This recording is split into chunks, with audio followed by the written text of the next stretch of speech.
ఇవ్వాలి యువత పోరును ఎస్ఆర్సీపీ ఆధ్వర్యంలో జరుగు యువత పోరును ఇవ్వాలి ఫీజు రియంబర్స్మెంట్ వెంటనే ఇవ్వాలి ఫీజు రియంబర్స్మెంట్ వెంటనే విద్యార్థులు నిలిచే పక్షాన్ని నిలిచి పోరాటం చేసే జగన్మోహన్ రెడ్డి గారికి అందరూ అండగా ఉండాలి. పత్రికా మిత్రులకి ఎలక్ట్రానిక్ మీడియా మిత్రులకి అందరికీ నమస్కారాలు. 12వ తారీఖు ఈ నెల ఎల్లుండి పిల్లల చదువులకి అట్లాగే నిరుద్యోగ యువతకి ఏదైతే సూపర్ 6 వాగ్దానాలు చేసి నెరవేర్చారో వాటన్నిటి మీద ఈ నెరవేర్చమని కలెక్టర్ ఆఫీసులో వినతి పత్రం ఇవ్వడం కోసం వైఎస్ఆర్ కాంగ్రెస్ పార్టీ అధ్యక్షుడు జగన్మోహన్ రెడ్డి గారు ఆ పిలుపు మేరకు అందరూ కదిలి రమ్మని దాన్ని విజయవంతం చేయమని చెప్పడం కోసం మీ ద్వారా ప్రజలు తెలియజేయడం కోసం ఈ కార్యక్రమం పెట్టాం. జగన్మోహన్ రెడ్డి గారు పరిపాలనలో 5 ఏళ్లలో స్కూల్స్, పిల్లల చదువులు, ఆరోగ్యం వీటన్నిటినీ బాధ్యతగా చేశారని చెప్పి న్యూట్రల్ పీపుల్ కూడా అప్రోచ్ అవుతారు. మీ అందరికీ తెలిసింది అవన్నీ సక్రమంగా జరిగాయని ప్రతి వాళ్ళు ఒప్పుకుంటున్నారు. ఇది స్కూల్స్ సంబంధించి, పిల్లల చదువులకు సంబంధించి, వైద్యానికి సంబంధించి చాలామంది ఎక్కువ మంది అప్పుడు బాగుంది. ఇవాళ కనీసం మన గవర్నమెంట్ హాస్పిటల్లో చూస్తే డాక్టర్లు లేదు, బిల్లులు లేదు. ఇవన్నీ ఒక ఎత్తు అయితే దానికి రమ్మని పిలుపునిస్తా. దాంతోపాటు ఈ మధ్య మండల బుద్ధమస్తు గారు, మన ఎమ్మెల్యే గారు, ఎక్స్-మినిస్టర్ గారు అసెంబ్లీలో సుమారుగా 35 నిమిషాలు మాట్లాడారు. ఆ మాట్లాడిన దాంట్లో ఎక్కడన్నా నియోజకవర్గ అభివృద్ధి గురించి కానీ, అవసరం గురించి కానీ మాట్లాడింది. ఎంతసేపు చంద్రబాబు నాయుడు గారిని, పవన్ కళ్యాణ్ గారిని పొగట్టం తప్ప ఇంకొక మాట లేదు. మీ అందరికీ తెలిసిందే, లాస్ట్ ఇయర్ పోయిన సంవత్సరం బీపీటీలు మిషన్తో కోసినవి 2200కి 2100కి కల్లాల్లోనే లోడ్ చేసుకుని వెళ్ళిపోయారు. ఇవాళ మొన్నటి దాకా 1400 రూపాయలు ఇచ్చారు. కొనే నాలుగు కొన్ని ఇవాళ కొద్దిగా పెరిగినట్టుంది. 1500, 1600, 1700 అట్లా కొంచెం పెరిగింది.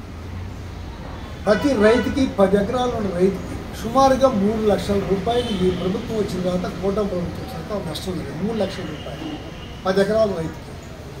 దీని గురించి ఏమీ మాట్లాడారు. 5000 ఎకరాలు ఎంతసేపు చెప్పేది ఏంటంటే వైఎస్ఆర్ కాంగ్రెస్ ప్రభుత్వంలో అగ్రికల్చర్ని నాశనం చేసేసినంత ముంచేసిందంట. నిరంతరం ఆఫీసర్స్తో సహా చాలా గట్లంట, కాలువ గట్లంట, అర్ధరేత్రికి ఆడ కూడా తిరిగి ఈలు నీళ్ళు అందించే పని చూశారు. ఎక్కడా పంటకు ఇబ్బంది లేకుండా కాపాడే పని చూస్తాం. ఒకే నెలలో 6 సార్లు 7 సార్లు వర్షాలు పడినా ధాన్యం కొనటానికి ఇబ్బంది లేకోకుండా లోడ్ చేసి పంపించాం. పండగ తర్వాత కొద్దిగా డబ్బులు కొంచెం లేట్ అయింది.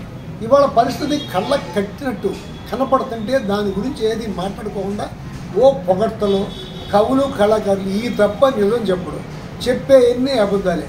అంతకుముందు మాట్లాడితే ఇసుక బుసుక తినేసేవాడని చెప్తారు. ఇసుక బుసుక తినేసేవాడని చెప్తారు. రోజు అదే పని, కోట్లాది రూపాయలు దోచేసని చెప్తాడు. ఇవాళ తెల్లారు లేచిన కాడి నుంచి ఆ పని తప్ప ఇంకో పని లేదు. పోయినసారి అది లేదు. ఇవాళ ఆ పని తప్ప ఇంకో పని పెట్టుకోరు. దాంట్లో నీ ఎన్నిసార్లు మాట్లాడు, నీ కుటుంబ సభ్యుల ప్రాబ్లమే జరుగుతుంది. దాంట్లో ఆపాలంటే ఆపుతున్నారు, ఎత్తేయాలంటే ఎత్తేస్తున్నారు. బియ్యం, రేషన్ బియ్యం అమ్ముకుంటానికి ఇంతని కొను కట్టాలి. మీకు రేషన్ బియ్యం అమ్ముకుంటానికి ఆ రేషన్ బియ్యం కొనుగోలుదారుడు ఎంతో నీకు ఇంటికి పంపిస్తే కానీ కొనదు. ఇట్లా ఈ నియోజకవర్గంలో ఒక్కటి కూడా సరిగా లేకుండా అవకతవకలతో నడుపుతా. ఇంకా ఎవరో పాత ప్రభుత్వమే నాశనం చేసినారు. సూపర్ 6 అమలు చేయలేదు. దానికి కారణం వైసీపీ అంటావేంటి? వైసీపీ అప్పులు పాలు చేస్తుంది, దీన్ని శ్రీలంక చేస్తుందని నువ్వే చెప్పావుగా. అవన్నీ ఉండగానే నువ్వు ఇస్తానని చెప్పింది. కారణం నువ్వే అబద్ధాలు ఆడి రకరకాలుగా జనాన్ని నమ్మించి మాయ మాటలతో మోసం చేసి ఇవాళ కనీసం అమ్మఒడి లేదు, ఫీజు రీయింబర్స్మెంట్ లేదు, పిల్లల చదువులు లేవు. ఆర్థికంగా ఇబ్బంది పడిపోయిన పిల్లలు చదువులు మానేసి ఇళ్ళకాడ ఏదైనా పనికి వెళ్ళే పరిస్థితి తెచ్చిపెట్టింది ఈ ప్రభుత్వం. ఈ 8 నెలల ప్రభుత్వమే ఇట్లా తయారు చేసింది. దీనికి అంతటికీ కారణం పాత ప్రభుత్వం అని చెప్తారు. పాత ప్రభుత్వం కంటే ఎక్కువ అప్పులు చేసావు ఈ లోపల. నువ్వు ఈ డబ్బులన్నీ పిల్లలకి ఇచ్చావా, లేకపోతే ఎక్కడికైనా ఆడ మహిళలు అన్నావు, 1500 అన్నావు, ప్రతి ఇంటికి ఎంతమంది ఉంటే పిల్లలు అంతమందికి ఫీజు రింబర్స్మెంట్ అన్నావు, ఏమీ లేకుండా చేసావు. దీన్ని అన్నీ కప్పిపుచ్చుకోవడం కోసం ఏదో రకమైన నాటకాలు ఆడతా, డ్రామాలు ఆడతా, కాల్చడం చేస్తారు. 36 నిమిషాలు 35 నిమిషాలు మాట్లాడిన దాంట్లో నియోజకవర్గ సమస్య ఒకటి లేవనెత్తలా. ఇదిగో 22A ఉంది. ఆ 22Aని ఏం చేశారు, జగన్మోహన్ రెడ్డి గారు వచ్చి అవనగడ్డలో మీటింగ్ పెట్టి 22A చేశారు, జీవో చేశారు. మళ్ళా గవర్నమెంట్ మారగానే దాన్ని జీవో చేసి బ్యాన్ పెట్టాం. ఆ రైతులు రిజిస్ట్రేషన్ చేసుకోవడానికి వెళ్ళలేదు, అమ్ముకోవడానికి వెళ్ళలేదు. దాంతోపాటు ఎదురుమండి బ్రిడ్జి 109 కోట్లు శాంక్షన్ ఉంది పాత గవర్నమెంట్లోనే. టెండర్లు పిలుస్తున్నారు, మొన్న కూడా టెండర్ పిలిచారు. ఎవరో ఇద్దరు టెండర్కి వస్తే వాళ్ళు ఎలిజిబుల్ కాదు, వాళ్ళు దాన్ని చేయలేరని చెప్పి రిజెక్ట్ చేశారు. దాని గురించి మాట్లాడు.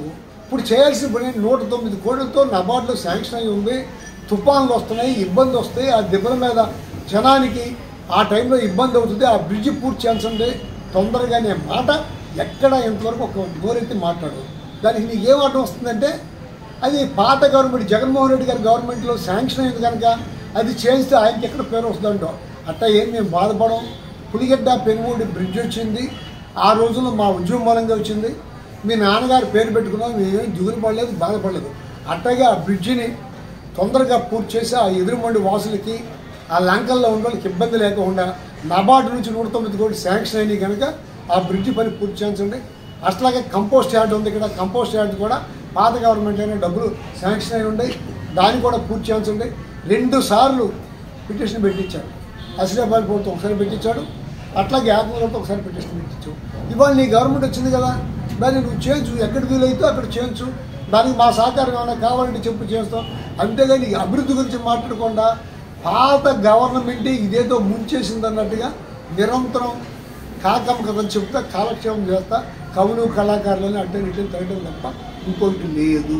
నువ్వు 5,000 ఎకరాలు మేము పాడు చేసి ఉన్నావు.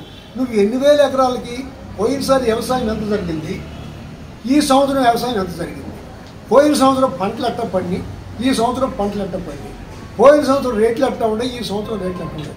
ఒక పక్క మిర్చి రైతులు ఏడుస్తున్నారు, పత్తి రైతులు ఏడుస్తున్నారు, ధాన్యం పండించిన రైతు ఏడుస్తున్నాడు. అన్ని రకాలుగా ఫెయిల్యూర్ ఈ ప్రభుత్వం. ఈ ఫెయిల్యూర్ ప్రభుత్వం మీద ప్రజలు అవగాహనతో ఉండరు. కాస్త అవగాహన కల్పిస్తాం.